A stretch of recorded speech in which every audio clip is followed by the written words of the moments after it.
On to the second week of the Porsche Pro Qualifying Series, and we head ourselves over to one of the newest tracks on iRacing. It's a track that many people have known if they've ever grown up really being a part of virtual online motorsport, but it's a track that became a part of the iRacing family back in 2018. There's a little hint on the screen. Welcome to Japan.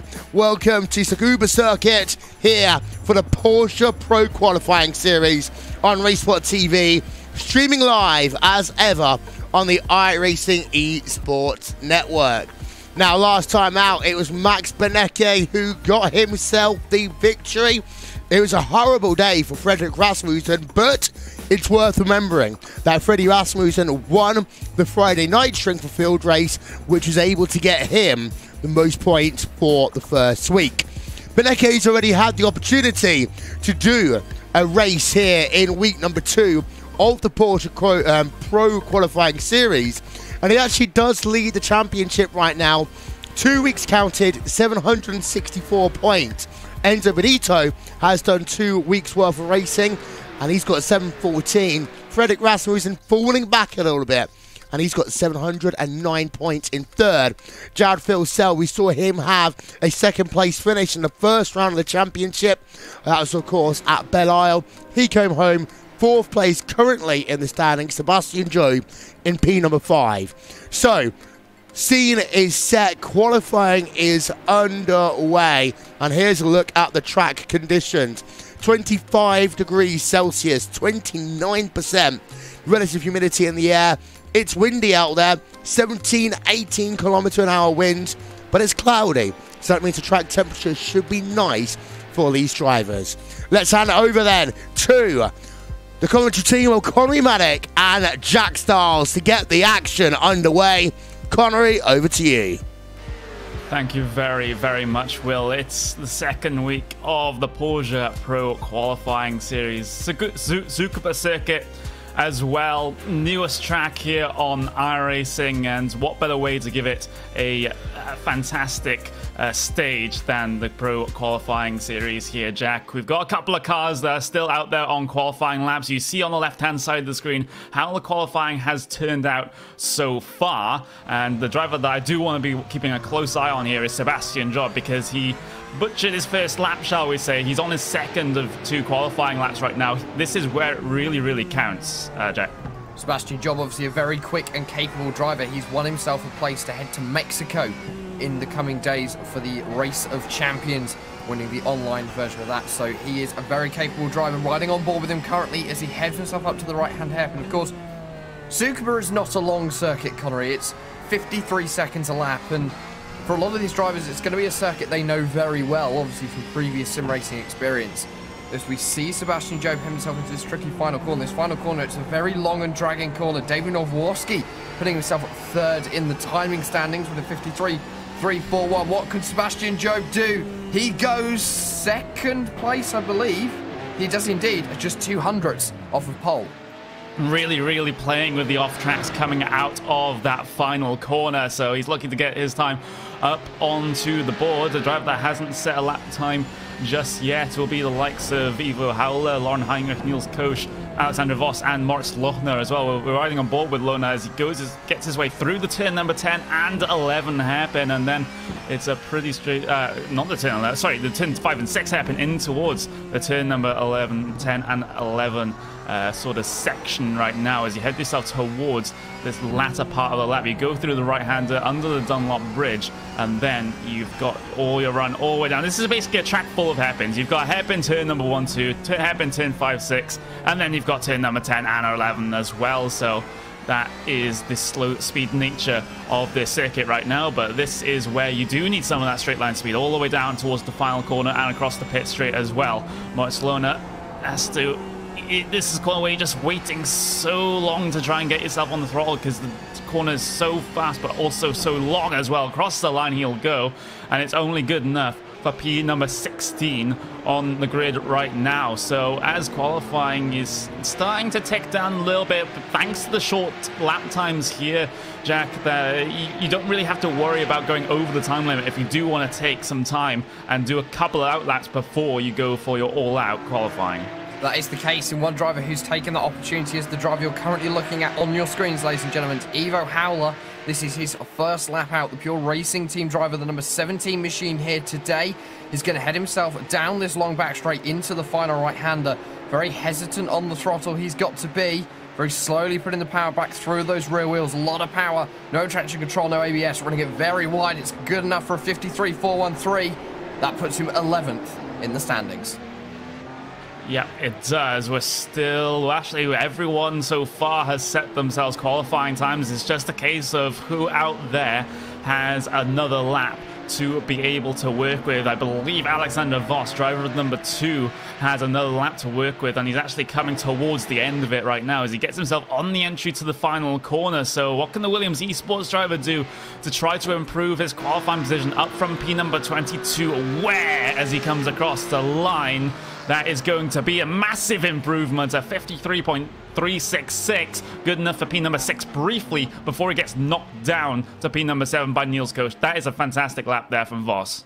An absolutely fantastic lap, and just a slightly better one by Niels Koch. Lauren Heinrich as well. He's improved his lap time to go 12th position in the number 6 machine. There should be 1 or 2 drivers left out on the circuit as the qualifying actually comes to an end, and we're going to head ourselves down onto the race start grid. Yeah, close run of things there right at the end of the qualifying session. But this is what your grid looks like for round number 2 of the Porsche Pro qualifying series. Fredrik Rasmussen, pole position 53.265, followed closely by Sebastian Job in P number 2. Kamil Franchak will get P3 on the grid with David Nowakowski, Patrick Holtzman, and Niels Koch, bringing things down to P number 6. Row number 4 will consist of Alexander Voss and Marin Kolak, with Ayhan Shenguven and Ricardo Castro-Ledo rounding out your top 10 on the starting grid. Then you've got David Williams and Lauren Heinrich bringing things down to P12, with Alex Simonich, Ivo Howler, and Alexander Thebe bringing things down to P15. You've got Bobby Zelensky, P16, with Gianni Vecchio 17th. We've got Jared Filsell be wanting more after that qualifying, starting in P number 18 after his fantastic result in the first week. But we've got Kim Eriksson, P number 19, Moritz Lohner, P20, Jake Hewlett, Sebastian Dunkel, Matt Buser, and Jake Burton will round out your 24-car starting grid here today at Suzuka. So drivers will be heading their way to the grid now and looking for that short run down towards turn number 1 for the first time. Can be pretty tricky on these first couple of laps, Jack, with such a short circuit and so many cars. It's going to be a very quick and frantic race, this one, I believe. Belle Isle had its moments, the tight, twisty corners of the island in the middle of Detroit, but here it's a completely different beast with the even shorter lap and a very, very tricky section of corners in some places.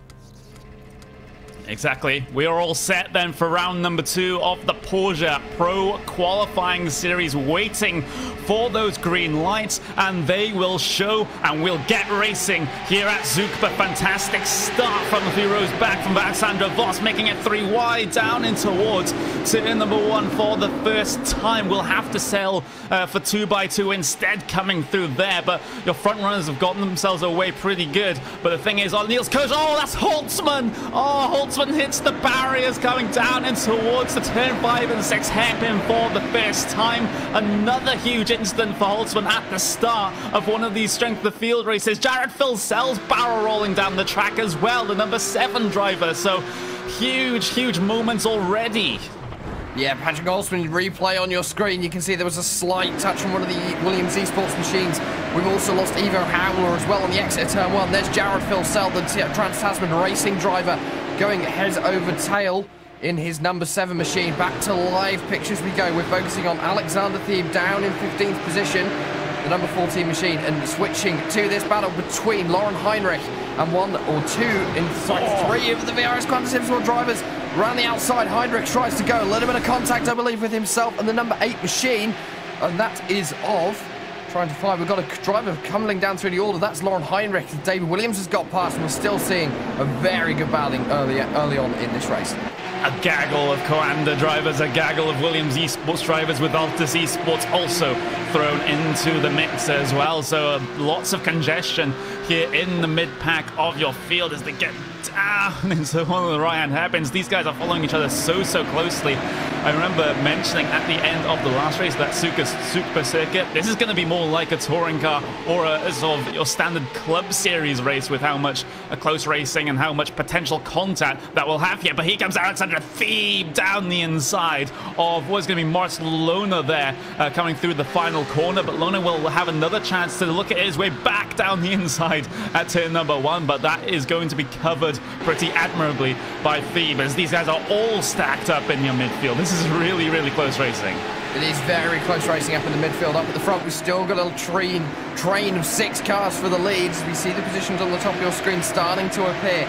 Everyone may be trying to settle down, thinking we've still got 25 minutes left in this race. Let's not go too crazy just yet, but the early gains will benefit you later on if you can hold the positions that you manage to gain up. Still focusing on Lauren Heinrich. Alexander Thebe is now putting the pressure onto Bobby Zelensky. Zelensky is the third of 3 VRS Grand Sim Sport drivers in this race, Connery. A very strong showing from this team today. Exactly, they're all running pretty close together on track as well, just helping each other work through the traffic. But Thebe has a fantastic run going off the final corner here. But the thing is, down in towards turn number 1, it's just such a short run, such a short racing circuit. They can't capitalize on good runs out of the final corners down these straights, because the straights simply aren't long enough. Down in towards turn number 5 they'll go as Lona gets spat out towards the outside of the circuit, and he'll have to battle here with Alex Simonich instead, coming through turn number 7 and turn number 8, but he manages to edge himself ahead. But he's already lost a good couple of tenths of a second to the cars ahead. Down in towards turn number 10, that's an absolute send there from Gianni Vecchio behind. We didn't quite catch it on our screens, but that was a huge outbreaking attempt there from Gianni Vecchio. A bit of contact coming through turn number 10 and 11, but I don't know how everyone survived that. I'm not sure, and I think we're going to get a better view riding on board with Gianni himself. There was, I think, a little bit of contact with the driver of Alex Simonich, and Simonich was just left to the outside. Very big wiggle from Vecchio. There was more contact on the exit of the corner, Connery. It's a very eventful one. Back to live pictures we go, and looking for the battle for second position. This is between the GT Esports driver of Sebastian Job and between Kamil Franjak in third. Job's holding the position for just a little bit, but this battle is letting Freddie Rasmussen get away at the front of the field. Yep, it is. Franjak going very deep into the hairpin, taking a much shallower line in towards turn number 10 than Sebastian Job was opting for there. So different lines being taken by these drivers, trying to find where the speed is out there on circuit. And Franjak is making a good amount of time, at least on this lap. He did lose about 2 cents of a second last lap, but on this lap he gains, but still very marginally, a half a tenth of a second. But at a track with sub 1 minute lap times, a half tenth of a second is still a decent chunk. It's also interesting to see that the fastest lap of the race isn't for our race leader, Freddie Rasmussen. We've got contact. That's involving Lauren Heinrich. That's involving David Williams. No, it's not. I think it might even be Ricardo Castellado. It is. So Castellado's in the walls again, riding on board with the Frenchman, heading down into turn number 1. This is where the incident happened. I believe at some point we should see a Williams Esports car pop into the fray. I think he might be coming down the inside of your screens. And into the walls they go.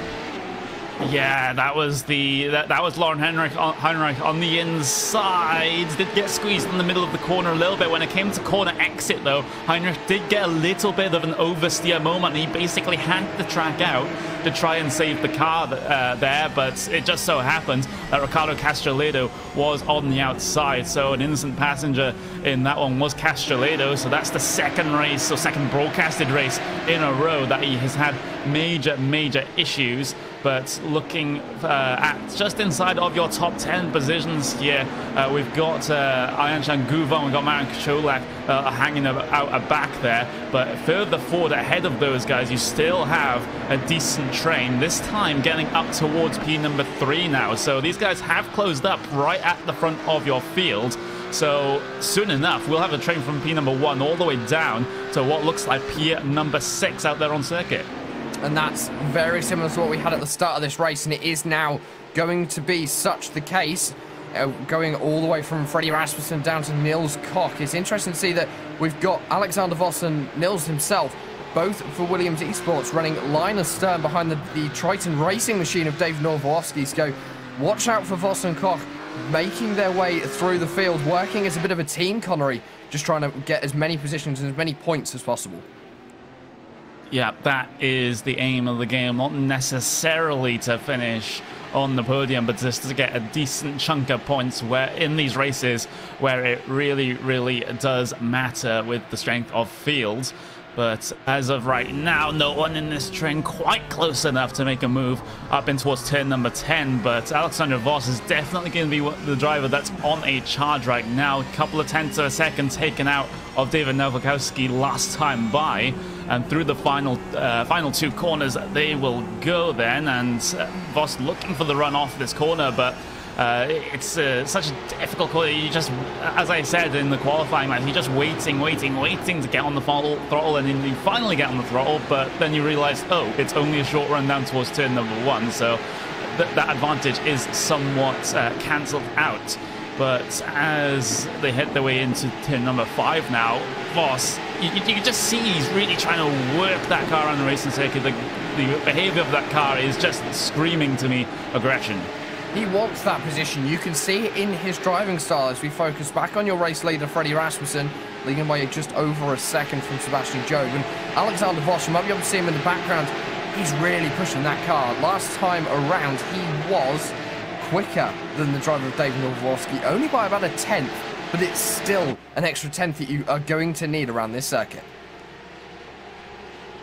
Voss edging his way closer to the car ahead. The gap at the front of the field, though, is standing at around about 1 second there. You can see it on the relative timing. You can also see Sebastian Job, the last 3 laps, he has edged his way forward, but this is just a case of Freddie just managing the gap back to his teammate right now. I doubt if these guys even get the opportunity to go side by side that they will do it in any sort of dangerous fashion. They know how big these sorts of races are, so they don't want to ruin the race for each other.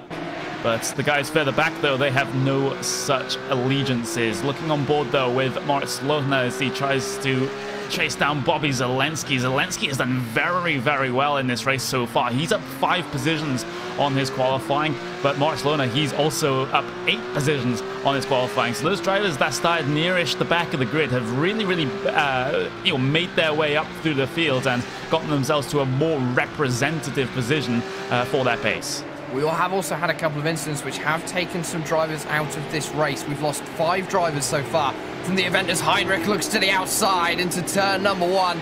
I have a feeling the driver of Zelensky got a slightly better line, slightly better run off the corner. He has indeed. Heinrich still looking. Inside he goes into the hairpin. Moritz Lohner trying to challenge into the hairpin, and just very close to the rear bumper of Zelensky as they head their way onto the Dunlop Bridge through turn 7 and 8, and that is the first sign of Lohner getting very aggressive with Zelensky. He went so deep on the brakes, attempting an outside move down in towards turn number 1. That time it's unsuccessful, but the thing is, I get the feeling he'll have a few more opportunities yet.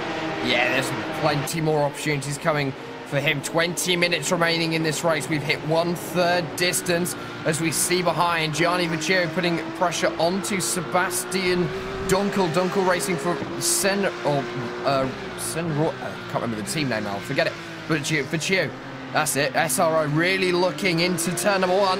He's just not being able to get the move, and I have a feeling that this is one of the things about this track is it is tight and twisted, but it's also not very wide in some places, and that does really limit your availability of being able to stick it up the inside and try and make a pass. It's definitely one of the concerns that you have to think about when you try to plan your next move over the car ahead of you, as Vecchio had a pretty terrible middle sector that just drops off the back of Sebastian Dunkel, but Lohner in the battle ahead is not dropping off the back of the VRS kind of SimSport driver ahead of him up towards the final corner. You can just see Lona just peeking his way, looking for the looking towards the inside, but this is a corner where you definitely cannot do that. You just have to wait until turn number 1 if you want to have an opportunity. And now we're going to see a dive again from Lona, or is he going to stay line and stern? He's just going to stay in line for now, but still go very deep on the brakes and taking a very, very wide mid-corner there, which I'm not sure if that was the plan for Lona, but he's still there, still ready to pounce, looking for the inside. You could just see every single corner entry is going, ooh, can I go down the inside now? No. Can I go down the inside now? No. And he's just sizing him up at this stage. I feel like from the view that we're getting on the screen that Moritz Lona is looking at the inside to say, come on, Bobby, make a mistake. Just give me that slight chance. And we haven't seen that from Bobby Zalenski. He's been very solid in that position. We've seen a couple of slides, but you're always going to see that with this car because of what the characteristics of the car itself. As again, you can see looking back from Bobby Zalenski. Moritz Lona getting the two Williams eSports drivers confused. He's still looking, even though it's not there, as into turn number 1. Again, inside line, going offensive, but Zalenski, solid as a tank. What would you say here to sort of this aggressive driving from Lona? Because you could say that he's losing time on entry to the corners here because he's looking for the inside but not committing to the inside. So that's just going to compromise the rest of his corner. He might even be best served just only going for that sort of dummy when it's actually possible for him to head his way down the inside. But outside is chosen for turn number 10 and 11 here by Lona, but he's not got the momentum, not got the speed to carry it around the outside. But this does set him up pretty nicely. We do have some trouble behind, though. That was Sebastian Dunkel falling back through the field, but Lona still right on the back of Zalenski coming through the final turn, as we get the replay of Sebastian Dunkel, and he gets spun there by the car behind, but coming down in towards turn number 1 on the live pictures. Lona looking for the side-by-side, as we'll let that replay peter out. But Lona now, he's obviously got the pace in clear air over Bobby Zalenski at this point, but Zalenski is just making his car the most difficult thing in the universe to try and get past. It's almost as if Zalenski is preempting Moritz Lona's lines. You can see Lona get a little bit loose on the corner exit there. Maybe showing the tyres are starting to give way. 30 minutes on this set of tyres. This nice soft rubber might be starting to take effect. A little bit of loss in grip. That could be the case as they head themselves down into the final corner for the 15th time. Lona still looking to the inside. But again, Zalenski, he's just covering the line and doing a perfect job. Replay up on your screen. This is of the move. Here we go. This is Gianni Vieccio making contact. He's spinning actually out of the final corner. That's a very rare mistake from Gianni. Back to the live pictures, Zalenski and Lona side by side now down and towards the left-hand hairpin, and the 13 of Lona on the inside with the VRS kind of SimSport car. Zalenski on the outside. They will continue their side-by-side battle up and towards turn number 7 and turn number 8. But finally, Lona has managed to make his way past, but this isn't done because Zalenski's positioned himself for the outside at turn number 10, trying to hang it around the outside there, but completely unsuccessful, and he's still going to be close coming off of the corner here, so he might just have a look down towards turn number 1 to try to reply on that move. But the thing is, Moritz Lona, he's messed up the final 2 corners here. Very, very deep on entry. Manages to get the exit, though, but that was a very, very scary moment there for the German driver, and now he's pretty securely ahead. So if the theme that we've been seeing over the past couple of laps is true, we'll see Lona pull ahead.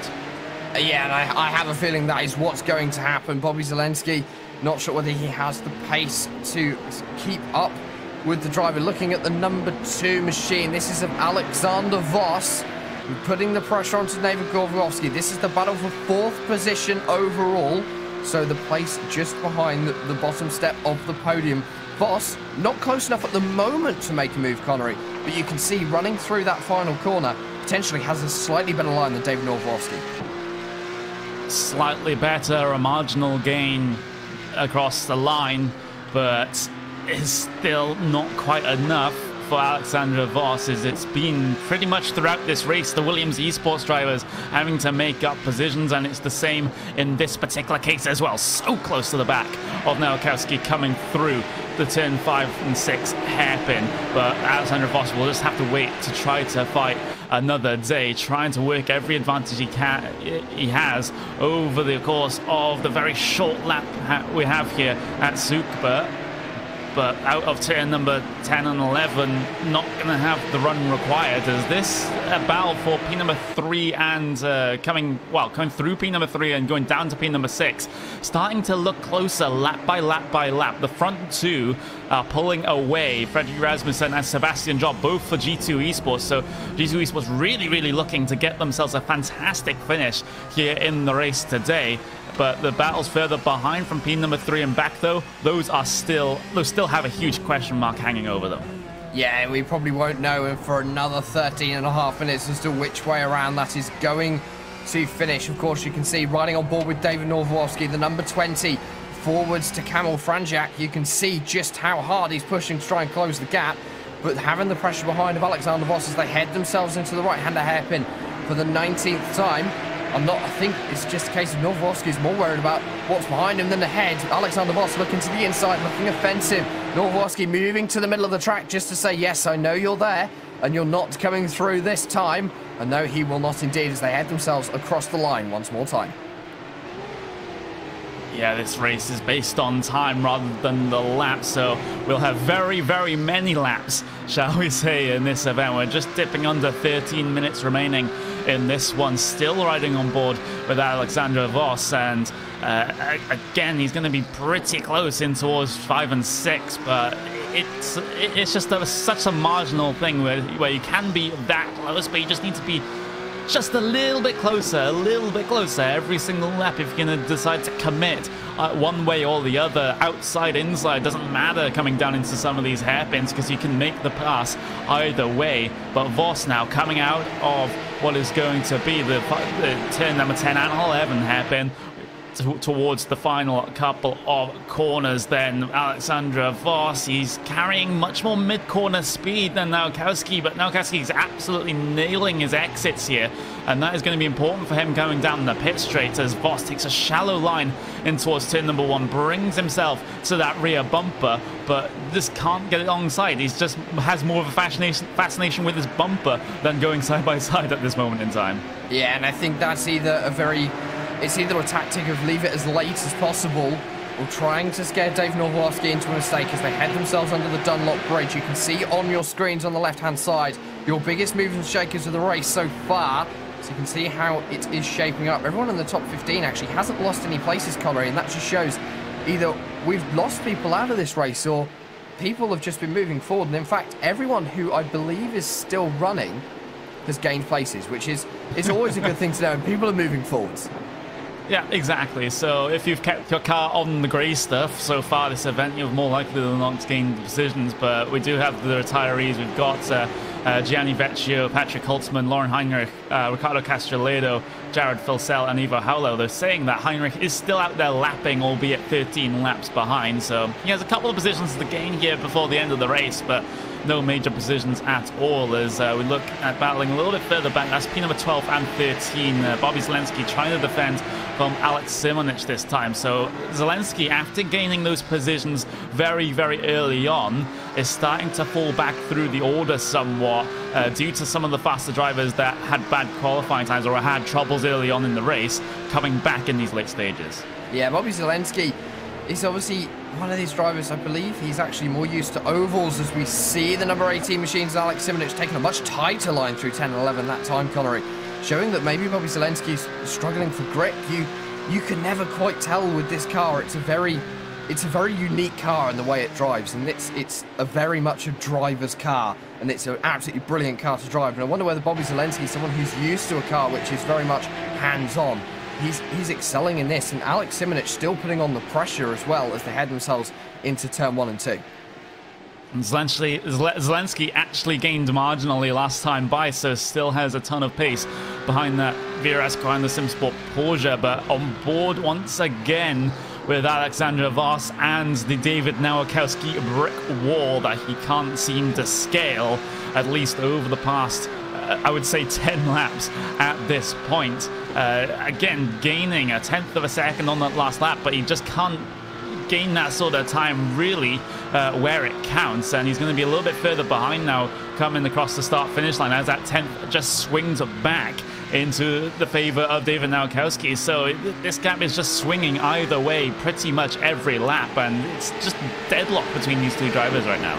I'm seeing the gap at around 4.5 tenths at the moment, and it seems to be staying pretty constant throughout the opening stages of this lap as they head themselves into turn number 7.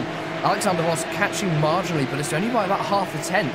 It's not enough, Connery, and time is really starting to run out. Just 8 3/4 minutes left. You'll be surprising how quickly that goes when you're, especially when you're in the heat of a battle. Niels Koch still on the back of this one. Pictures back onto Bobby Seletsky and Alex Simonich now as they head themselves into 10 and 11, riding on board with the number 18 machine. You can see Bobby Zelensky back to that inside line. Very tight. You need to be around that corner to get a good drive off onto the back straight. And the gap sitting at about 3 and a bit tenths, and Simonich still not close enough to challenge. Yeah, the Vendaval sim racing driver of Simonich still looking for the position, although he does have a little bit of front end damage on the front right of his Porsche, and he also pushed a little bit wide there coming through the final corner, which doesn't exactly help things. So Alex Simonich is carrying a bit of damage here. The right hand rear arch is exposed on his car, so you would have thought, okay, that's going to be affecting the car aerodynamically, but the thing is, aerodynamics really don't matter at a track as tight and twisty as this one. But it's still something to think about, and maybe might be a slight bit of wheel damage or suspension damage that he has to deal as well, which isn't giving him 100% confidence in the car. But looking from the back of David Nowakowski right now as he heads his way across the line, still keeping Voss and Koch very, very much controlled and behind him. He's doing a fantastic job of managing the gap and just the defensive driving coming into the corners as well, and it just doesn't give Voss an open door to try and sneak his way through. And that, you can see the lap time comparisons as well. Last time around, Nowakowski was faster than Alexander Voss, so the pace is still there for the Triton Racing driver. The gap now 0.5 second. It's growing, Connery. I do not know whether Alexander Voss has quite got the pace to be able to put himself down the inside. We're moving back just slightly. We're going to look at the battle between Ian Guven and Marin Kolak. This is for position number 7. It's a battle that's just come up onto our screens. You can see lap 24, Marin Kolak was nearly a second quicker than the driver of Guven, racing for Team Redline. Kolak looking for the late race charge as we're 6.5 minutes from the checkered flag being displayed out there on circuit, and that's still going to be about 7.5 laps due to the 53-54 second lap times that we have here. So still lots of laps of racing action to go, just not a lot of time to be able to do it in. But looking back to that battle for P number 4, Voss going deep on the brakes into 10, but he's just not finding these exit speeds, and that's what Nowakowski has been able to do lap after lap after lap.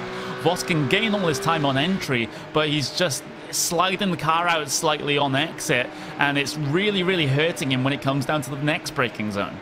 Yeah, and I think for Voss, maybe a little bit too much of pushing is going involved with this car. You can push or you can over push. You can see he is gaining just slightly into the first corner. The gap's now back down to 4/10. So Nowakowski having a bad run through the opening section of corners here, Connery. We could see the battle reignite. Will Voss be able to put it down the inside? We will not know. His best chance now will be into the turn 10-11 chicane, heading themselves through the right-hander underneath the Dunlop Bridge. Just 5 minutes remaining in this event now.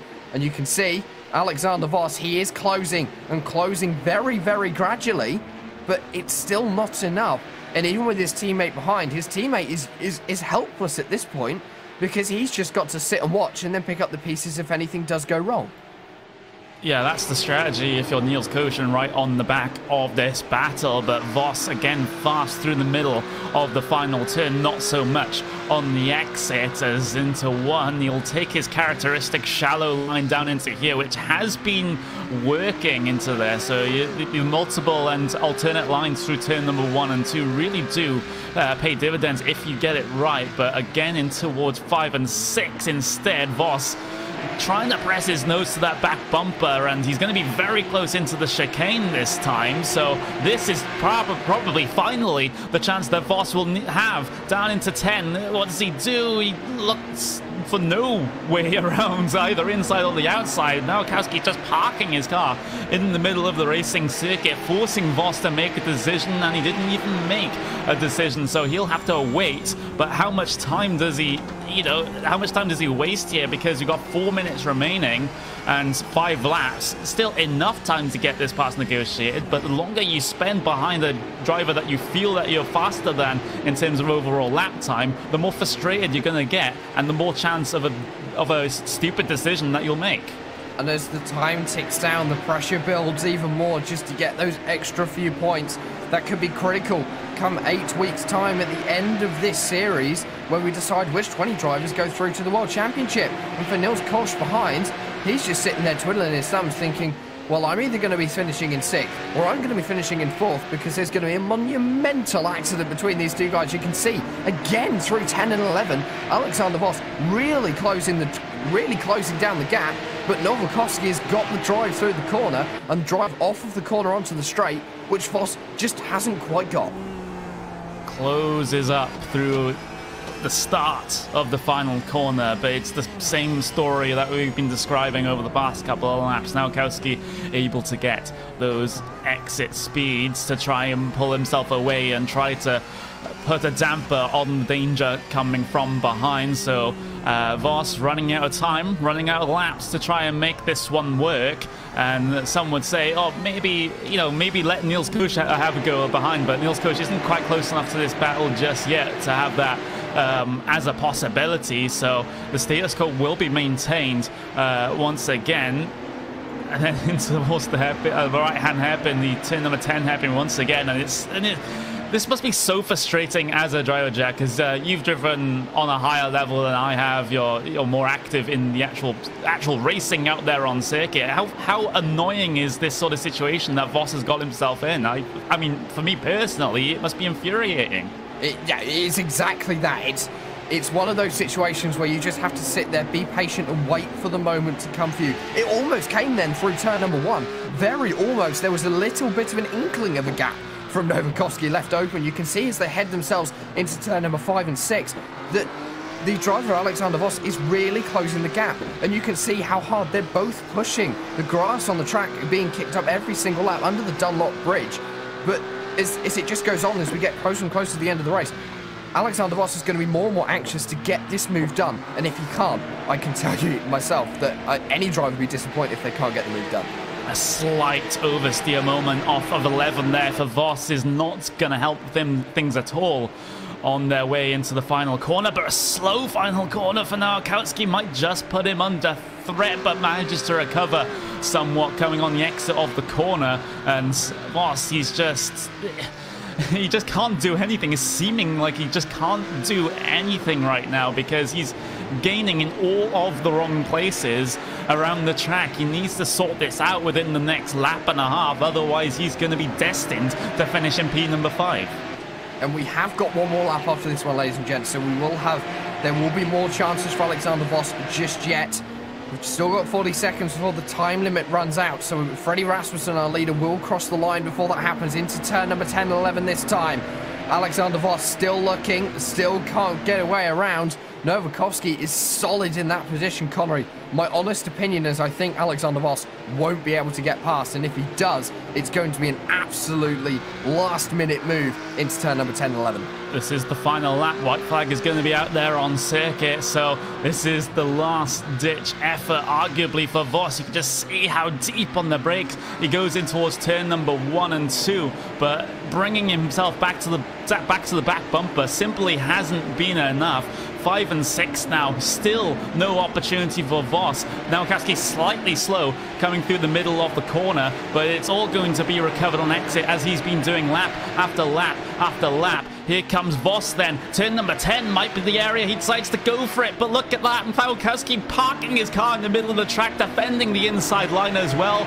very, very well defended from the driver of the 20. Freddie Rasmussen comes out of the final corner, frustrated about dropping points at the start of the week, but this one on Saturday is all Freddie Rasmussen's race. He wins here for round number 2 of the Porsche Pro Qualifying Series 1-2 with Sebastian Job.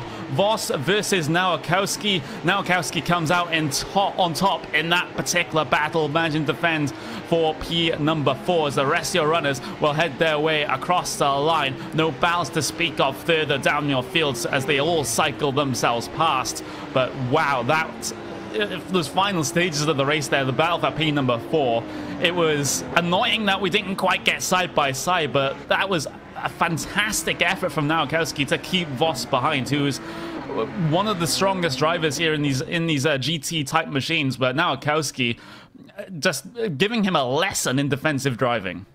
And Voss did go for the lunge into turn number 10. He very nearly made it work, but Nowakowski was just, nope, you're not coming through. I'm going to sit on the inside, and that was the end of it. Coming into the final corner, turn number 12, Alexander Voss had nothing that he could do. Nowakowski, that was it. He was on the final run to the finish. Yep, he was. Here are your official race results for round number 2 of the Porsche Pro Qualifying Series. Freddie Rasmussen makes it a 1-2 finish for G2 Esports with Sebastian Job. Kamil Franjak able to get the final step on the podium, with David Nowakowski successfully defending his position to finish in P number 4, with Alexander Voss having to settle for a top 5 finish. Niels Koch watching that battle from behind throughout the final 15 or 20 minutes, finishes in P number 6, but Ayanshan Guven finishes P number 7. Marin Cholak, P number 8 for him when all is said and done, with David Williams getting himself inside the top 10 after finishing P number 9. Alexander Thieb is your last driver inside of that top 10. Moritz Lohner gains 9 positions up into P number 11, with Bobby Zelensky gaining a decent chunk as well up into P number 12. Alex Simonich finishes where he started in P number 13, with Sebastian Dunkel 14th, Matt Buser 15th, Jake Burton there in 16th place after starting right at the back of the grid. Fantastic run for him. Kim Eriksson, P number 17, Jake Hewlett, P 18, and then you have your retirees at the end of this event. Lauren Heinrich, Gianni Vecchio, Patrick Holtzman, Ricardo Castroledo, Jared Filsell, and Ivo Howler. So we're going to take a very, very short break here on RaceSpotTV on the iRacing Esports Network. Don't go away, because it's the post-race show after this.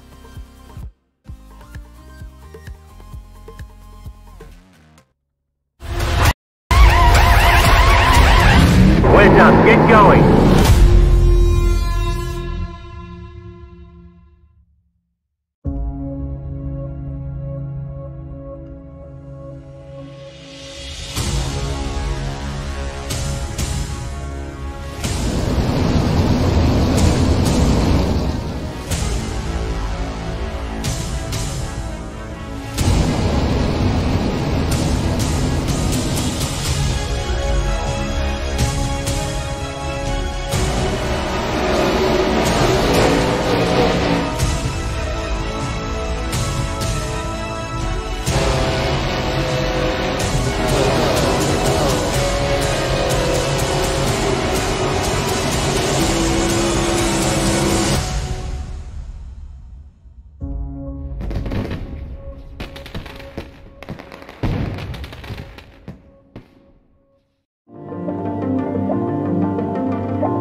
Frederick Rasmussen's win here today moves him back into second place in the championship. Drivers, 20 or so, looking to punch their ticket to the Porsche World Championship Series with $100,000 worth of prize money on the line. Worth noting, Max Manecke did not take part in this. He elected to race on Friday night. He still leads the championship, 764 points to Frederick Rasmussen, 755. Now, this afternoon's race points have been taken into account. Will Vincent here, along with Connery Maddock and Jack Stiles, to wrap things up. The strength of field was 7,242 for this afternoon's race. Compare that to last night, and yes, for the second week in a row, it was a little bit lower. We did 7,387 strength of field yesterday. What it does mean, for those of you wondering, in terms of Frederick Rasmussen, he got himself a total of 383 championship points. Compare that to Max Manecke in the race that took place yesterday. Actually, it was Enzo Benito who won the race yesterday. I take that back. He got 388 points, did Enzo Benito. So, you know, we talk about the fact that every point matters. It, well, quite clearly does. Even though there was only 5 points in it, the gap between P1 and P2 in the championship is only 9 after 2 races have been scored complete. Of course, though, this season is still young. And next time out, we head ourselves over to Twin Ring Motegi for the 3rd round of the championship. But, Connor, I just want to talk about, you know, this race, because there's been an update, of course, coming into this, and a lot of drivers have said that it made the cars even slippier, and you somehow managed to do a 30-minute broadcast without mentioning the slippy Japanese tarmac, but it is a factor here. Yep, of course. You know, we didn't mention it in the race, so it's only well and good to mention it right at the end as well. But yeah, just the different manufacturing process that the Japanese use for their racing surfaces does mean that the grip is much more limited out there than it would be on some Western racing circuits. But there was also another change to the Porsche Cup car that meant that the tires took a little bit of a while to come in, a little bit sketchier coming off of the corners, and that just makes David Nowakowski's defensive effort much more impressive, if it wasn't already impressive, if these cars are as sketchy off the corners as some drivers are saying. Yeah, and Jack, it's worth noting, of course, we've got a Friday night race as well as the race that we have in the afternoons on Saturday, which are the 2 highest strength of field. Unfortunately, we were already kind of booked on a Friday night because of Friday night prime time. We wouldn't want to disappoint the viewers of the Formula Renault 3.5 Championship, who we are covering for the season, but it seems like everyone's going to run at least twice. They want to get their points on either Friday or Saturday. The way it works is they can run as many times as they want. However, it is their top 25% result that is counted. So most drivers will not run more than 4 races. Yeah, I'm just looking at how many starts that some of the drivers have had since the very start of this series, just last week. And I'm looking at Maximilian Benecke. He's had 3 starts. He's had 1 win and 2 top 5s, and he's top of the standings. So he's been very consistent up at the top of the standings, scoring good points. Freddie Rasmussen in second. He's had 8 starts and 6 wins. Now, that's obviously, the strength of field is going to play into that one, affecting how many points he's going to get each time he goes out onto the track. But the fact that he's got over double the amount of starts from Max Benecke really shows the different approach that some of these drivers are taking. I'm just looking, the driver of Marin Kolak's had 9. David Williams, who's just won the place out of the final qualifying pace in 21st. He's had 10 starts. So some of these drivers are going for the, let's do as many starts as possible, let's get as many points as possible, and hope that we get some good runs and some good points. Whereas you'll see some of the drivers, the likes of Max Benecke, Enzo Benito, Alexander Voss, Jeremy Boutalip. Boutalip we haven't actually seen in one of our broadcasted races so far. Well, in the last couple of weeks, Will, but he's in 10th. He's had 3 starts, and he's had a win, so he's got 595 points, so he's still one of the contenders that is going to be strong going into the latter stages, I feel, of this series, but we haven't seen him yet in this very SOF race. Yeah, indeed, sir. And it's also worth noting that if you do more than 4 races in a week, what essentially happens is they'll average out your 2 best results. If you're on more than 8 races in a week, it'll then be the average of your best 3 events. So, knowing the fact that the strength of field races that we have on Friday night and Saturday night pay many more points than the other races that go on over the course of the week, it's always advantageous if you get a good result to actually then just stop running. But Connery, drivers who are coming home in, you know, just outside of your top 10 in these broadcasted races, they have nothing to lose because they're getting themselves about 183 points for 13th, 199 for 12th. Now, that's about the same as if you'd be running in about a 3,000 strength of field race and winning it. Mm-hmm.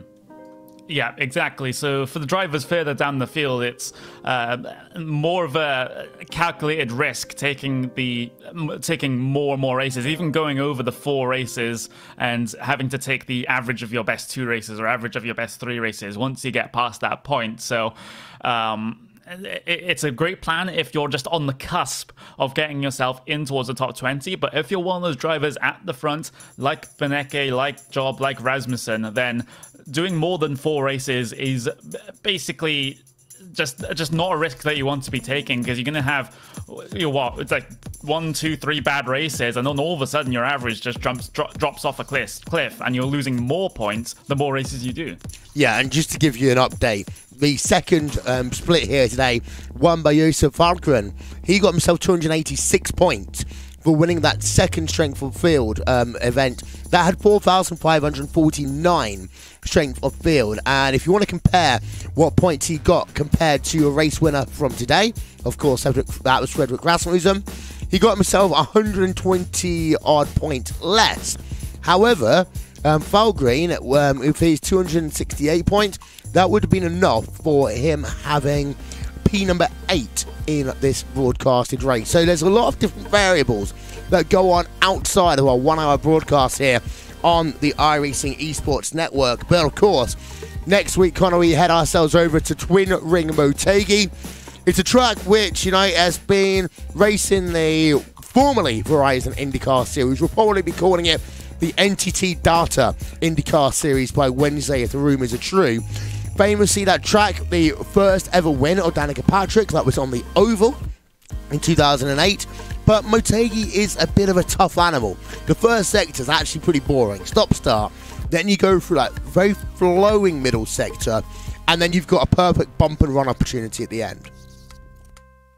Yeah, you really do. We're actually racing on the East circuit there for Twin Ring Motegi, so not the full GP circuit, which is just another element that these drivers have to deal with. It's not a track that is run all that often here on the iRacing service. Usually when you see it, it's the full GP circuit and things like the IMSA series, like in the iRacing Le Mans series, etc, etc. But for the just for the East circuit, that's a little bit of a change that you just have to consider when you come in towards next week. So I don't think it's going to change much. You'll see the same drivers pretty much at the front of the field as you're always used to seeing, but it just requires a little bit more preparation from drivers further behind. Yeah, and Jack, if we were talking about a pit stop in this event, then actually the East Circuit's far more complicated because you've got that really tight final corner hairpin that you have to navigate around. However, the key thing for me would actually be the start of this event, because rather than going into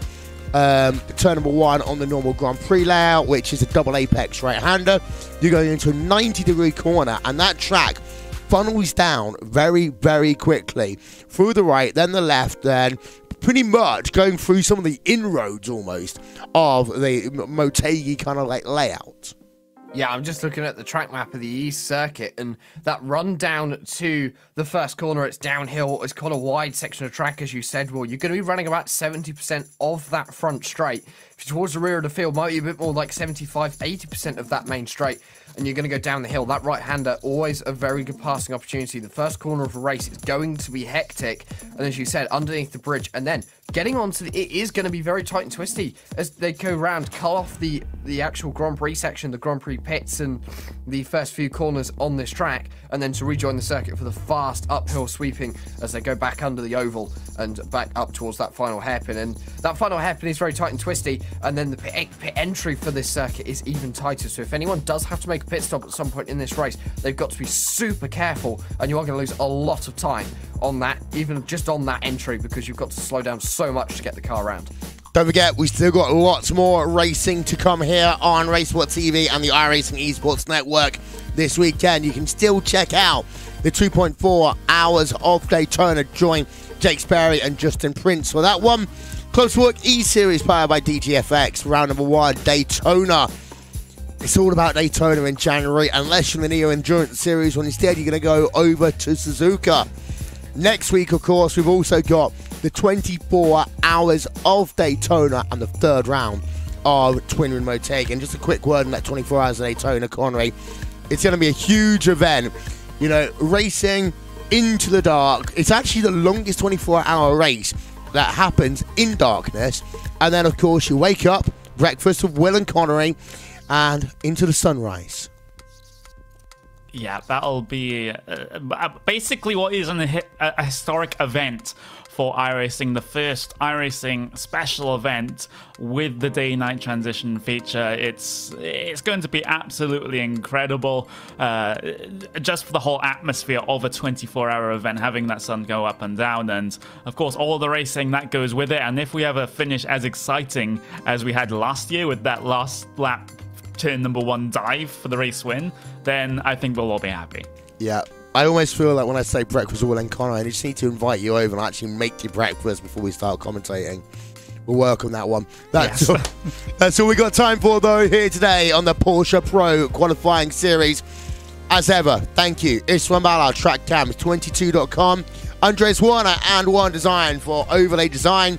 Development, Simon Grossman, Engineering.com. Live timing, as ever, Nick Bissam. RaceSpotTV at live timing and scoring. That is all we have time for here today on the iRacing Esports Network. But we'll be back, same time, same place, Twin Ring Motegi. There's still a long way to go in this Pro Qualifying Series. Goodbye from Tsukuba Circuit, and we'll see you all next week.